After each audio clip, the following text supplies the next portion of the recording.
In this video, we're going to talk about formatting and we're going to do a little activity to show some of the different formatting options you have in MacBook version of Class Notebook.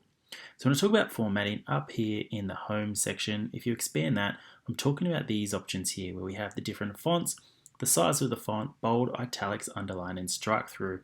Now you're probably pretty familiar with using these tools if you've used Microsoft PowerPoint or Microsoft Word or some of the other Microsoft tools.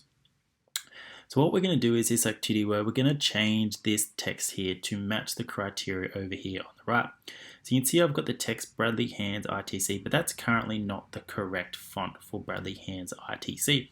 So what we're going to do is we're going to head up to our home section, open up our fonts, and we're going to scroll down to find that font. Now it might be here in your recents, as you can see for me, but let's assume it's not. It's in alphabetical order. We're going to scroll down and find it.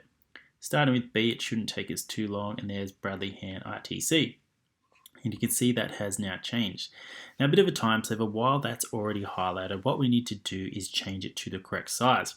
So because it's already highlighted, I can simply go up here and change from size 14 to size 18, and you can see that it's got a lot bigger. I'm now going to bold it, italics, and underline it.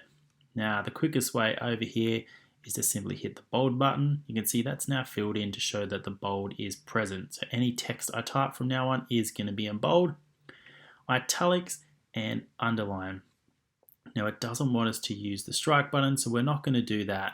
But some other shortcuts, obviously, if you wanted to bold your text in a Mac, you might just hit Command B is a quick shortcut to do that. Or if you want to quickly undo it, Command Z. I'm not going to go through and do these other ones, but you guys can go ahead and have a go at Calibri and Georgia Pro.